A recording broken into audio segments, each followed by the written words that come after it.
Hello friends, आपके अपने channel GK research by बाबा में एक बार पुनः फिर से स्वागत है। दोस्तों, आज हम इस वीडियो में सिंधु घाटी सभ्यता, इसे हड़प्पा सभ्यता के नाम से भी जाना जाता है, उससे संबंधित कुछ महत्वपूर्ण प्रश्नों के बारे में जानेंगे। तो इसमें आइए शुरुआत करते हैं। सबसे पहला क्वेश्चन है कि हड़प्पा सभ्यता किस युग की थी। युग बताना है किस युग की थी। तो हड़प्पा सभ्यता है जो वो कांस्य युग की थी, याद रखना, कांस्य युग की। फिर अगला क्वेश्चन है कि हड़प्पा सभ्यता की खोज किस वर्ष में हुई थी। आपको वो वर्ष बताना है किस वर्ष में हुई थी। तो हड़प्पा सभ्यता की खोज है सन 1921 में हुई थी। डॉक्टर दयाराम साहनी द्वारा इसकी खोज की गई थी। फिर है कि सिंधु घाटी सभ्यता में से किस सभ्यता के समकालीन नहीं थी। ये नहीं छूट गया है, ध्यान रखना है, नहीं थी। तो ये ग्रीक सभ्यता के समकालीन नहीं थी। फिर है कि सिंधु घाटी सभ्यता के लिए रिकार्डो में किस शब्द का प्रयोग किया जाता है या किया गया था। तो इसमें है मेलुहा। एक शब्द होता है मेलुहा, उसका अर्थ मेसोपोटामिया रिकार्डो में सिंधु घाटी सभ्यता के लिए किया गया था। फिर अगला क्वेश्चन है कि हड़प्पा सभ्यता जो है कहाँ तक विस्तृत थी, उसका क्षेत्र कहाँ तक था भारतीय उपमहाद्वीप में, वो कहाँ तक विस्तृत थी। तो इसका सही जवाब है पंजाब, हरियाणा, गुजरात और उत्तर प्रदेश और बलूचिस्तान और राजस्थान है। यही हड़प्पा सभ्यता विस्तृत थी। फिर अगला सवाल है कि सिंधवासी मिठास के लिए किसका प्रयोग करते थे। सिंधु घाटी मिठास के लिए शहद का प्रयोग करते, याद रखना, शहद का प्रयोग करते थे। फिर अगला सवाल है कि मोहनजोदड़ो का क्या अर्थ है। मोहनजोदड़ो का अर्थ है मृतकों का टीला, याद रखना है, मृतकों का टीला मोहनजोदड़ो का अर्थ है। फिर अगला सवाल है कि मोहनजोदड़ो कहाँ पर स्थित है। तो मोहनजोदड़ो पाकिस्तान के सिंध प्रांत में स्थित है, याद रखना है। इस समय ये पाकिस्तान में वर्तमान समय में पड़ता है, पाकिस्तान का एक राज्य है। फिर है कि हड़प्पा के खंडहर जब खुदाई की गई थी तो इसके जो हड़प्पा से संबंधित स्थल है उन किस नदी के तट पर पाए गए थे। तो वो रावी नदी के तट पर पाए थे, जो इस समय पाकिस्तान में है। फिर है कि विशाल स्नानागार कहाँ मिला था, कहाँ पाया गया था। तो ये मोहनजोदड़ो में पाया गया था। इसका सही आंसर है मोहनजोदड़ो में ये विशाल स्नानागार पाया गया था। फिर अगला क्वेश्चन है कि हड़प्पा सभ्यता के जो निवासी थे कैसे थे, उनका रहन सहन कैसा था। तो उनका वो शहरी थे, वो ग्रामीण नहीं शहरी थे, उनकी व्यवस्था जो थी। फिर है कि सिंधु सभ्यता के घर किससे बनाए गए थे। तो सिंधु सभ्यता के घर बाकायदा ईंटों से बनाए गए थे। फिर अगला सवाल है कि सिंधु घाटी सभ्यता के लोग किसमें विश्वास करते थे। तो सिंधु घाटी सभ्यता जो थी वो के लोग जो थे वो मातृ शक्ति में विश्वास करते थे, याद रखना है, मातृ शक्ति में। फिर सिंधु की घाटी सभ्यता के लोगों का मुख्य व्यवसाय क्या था। मुख्य व्यवसाय व्यापार किया करते थे, उनका मुख्य व्यवसाय व्यापार था। फिर अगला क्वेश्चन है कि सिंधु घाटी सभ्यता में कितने नगर कुल थे। तो इसमें सिंधु घाटी सभ्यता में कुल 6 नगर अभी तक माने जाते हैं, महानगरों की उनको उपाधि दी गई है। तो याद रखना है 6 नगर थे टोटल। फिर मोहनजोदड़ो का उत्खनन कार्य कब हुआ। मोहनजोदड़ो का इसमें याद रखना है कि मोहनजोदड़ो का अर्थ कब हुआ। तो मोहनजोदड़ो का 1922 में शुरू हुआ था, 1922 में। इसे आर.डी. बनर्जी द्वारा किया उत्खनन कार्य इसका हुआ था। फिर है कि सिंधु घाटी सभ्यता के लोगों की मुख्य फसल क्या थी। तो आपको बताना है मुख्य फसल क्या थी। तो वो मुख्य फसल गेहूं और जौ थी। इसके प्रमाण मिले हैं गेहूं और जौ के बहुत अधिक मात्रा में।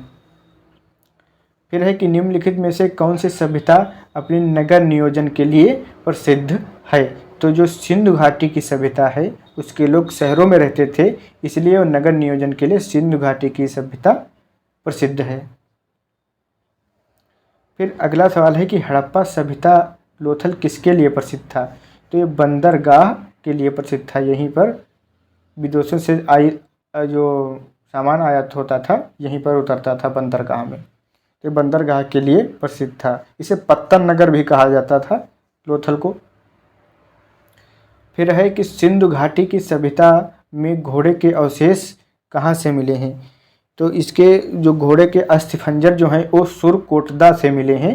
ये ध्यान रखना है, सुरकोटदा से घोड़े के अवशेष या अस्थिपंजर मिले हैं। फिर अगला सवाल है कि किस पदार्थ का उपयोग हड़प्पा काल की मोहरों के मुद्राओं या मोहरों को जैसे मुद्रा कहा जाता है तो उसके मोहरों के निर्माण के लिए किया जाता था। एक सेलखिड़ी नाम का जो पदार्थ होता है उसका उपयोग किया जाता था मोहरों के निर्माण में, मतलब मुद्रा के निर्माण में। तो याद रखना है सेलखड़ी इसका सही आंसर है। फिर अगला क्वेश्चन है कि मोहनजोदड़ो किस नदी पर स्थित है।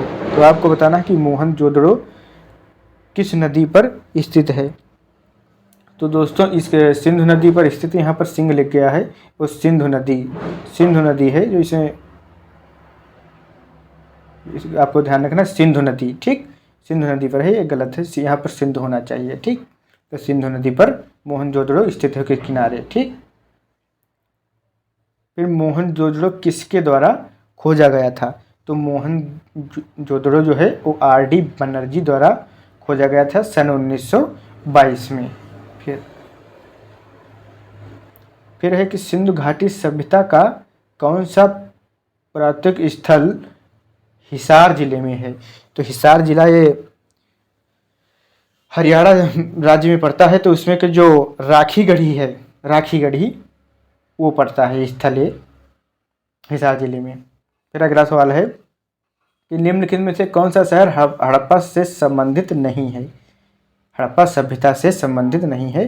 तो ये जो मेहरगढ़ है यह सभ्यता मतलब हड़प्पा सभ्यता से संबंधित नहीं है, इसको ध्यान रखना है। हड़प्पा सभ्यता से मेहरगढ़ नहीं संबंधित है, या पुरापाषाण या नवपाषाण इसी मतलब हड़प्पा से नहीं संबंधित है।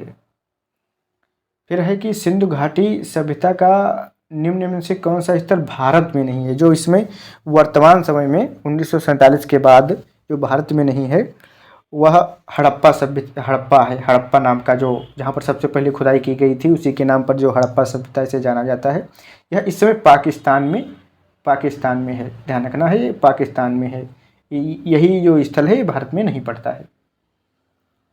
फिर है नर्तकी की मूर्ति जो कांसे की बनी थी किस सभ्यता में पाई गई थी। तो ये सिंधु घाटी सभ्यता में पाई गई थी। इसे कांस्य युग की सभ्यता मतलब कांस्य युग वाली सभ्यता भी कहा जाता है। फिर है कि निम्न से किस हड़प्पा कालीन स्थल में एक शवाधन मिला था, मतलब युग में लिटाए गए थे। तो जो है वो लोथल था, यहाँ पर 2 शवों को एक कब्र में लिटाया जाता था, उसे ही शवाधन कहा जाता है। तो यहाँ लोथल में मिला था। फिर है कि भारतीय पुरातत्व का जनक किसे कहा जाता है। तो भारतीय पुरातत्व का जनक जो है वो अलेक्जेंडर कनिंघम को कहा जाता है। अलेक्जेंडर कनिंघम को सही आंसर है, अलेक्जेंडर कनिंघम। फिर है कि सिंधु घाटी की सभ्यता के लोग किसकी पूजा करते थे। तो सिंधु घाटी सभ्यता के लोग पशुपति की पूजा करते थे, जो भगवान शंकर के समकालीन, मतलब भगवान शंकर ही जैसे उन्हीं से संबंधित थे पशुपति, तो उनकी पूजा करते थे। फिर है कि सिंधु घाटी सभ्यता के शहरों की गलियां कैसी थी। तो उनकी गलियां चौड़ी और सीधी थी, ये ध्यान रखना, चौड़ी और सीधी। फिर है कि निम्न में से कौन सा शहर जल प्रबंधन के लिए जाना जाता था। तो जो ये धौलावीर था, इसका सही आंसर है धौलावीर। तो ये अपने शहर मतलब जल प्रबंधन के लिए जाना जाता था, इसको ध्यान रखना है। इसका सही आंसर है धौलावीर। फिर सिंधु घाटी सभ्यता का बंदरगाह कौन है। तो सिंधु घाटी सभ्यता का जो बंदरगाह है वो लोथल है। फिर है कि चावल के प्रथम साक्ष्य कहाँ से प्राप्त हुए। चावल के प्रथम साक्ष्य कहाँ से प्राप्त हुए। तो ये भी लोथल से ही प्राप्त हुए, इसका सही आंसर है लोथल। फिर है कि सिंधु घाटी सभ्यता और आज की हिंदू धर्म के प्राचीन संस्कृति के बीच जैविक संबंध किस पूजा से साबित होता है। तो जैसे इसमें इसका सही आंसर है पत्थर, वृक्ष और जानवर। जैसे आज भी हिंदू धर्म के लोग पत्थर और वृक्ष जानवर की पूजा करते हैं, तो इसका सही आंसर है पत्थर, वृक्ष और जानवर। फिर है देवी माँ की पूजा संबंधित थी। देवी माँ की पूजा संबंधित थी, जैसा कि आप लोगों को पता है कि सब जो सिंधु घाटी सभ्यता है वो मातृ शक्ति की सभ्यता है, उसमें मातृत्व का ज़्यादा प्रभाव था, तो ये सिंधु घाटी सभ्यता देवी माँ की पूजा होती थी। ध्यान रखना है, सिंधु घाटी सभ्यता का सही आंसर है।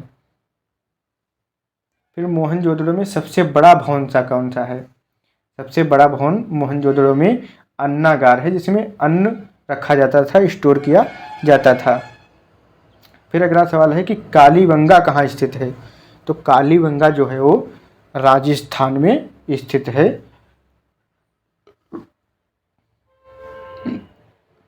फिर हड़प्पा संस्कृत की मुद्राओं एवं मिट्टी की कलाकृतियों में किस पशु का चित्र नहीं किया गया, मतलब चित्रण नहीं किया गया है? तो उसमें गाय का चित्र नहीं मिला है, और हाथी, गैंडा, बाघ तीनों का ये चित्र मिला है, तो इसमें हाथी का चित्र नहीं मिला है मुद्राओं पर। फिर है कि सिंधु घाटी सभ्यता के लोगों की मुद्रा में किस देवता की आकृति चित्रित थी? किस देवता की आकृति बनी थी? तो यह पशुपति की आकृति बनी, पशुपति नामक देवता की आकृति बनी थी उनकी मुद्राओं पर, तो सही आंसर इसका पशुपति है। फिर निम्नलिखित में से कौन सा स्थल भारत में नहीं है?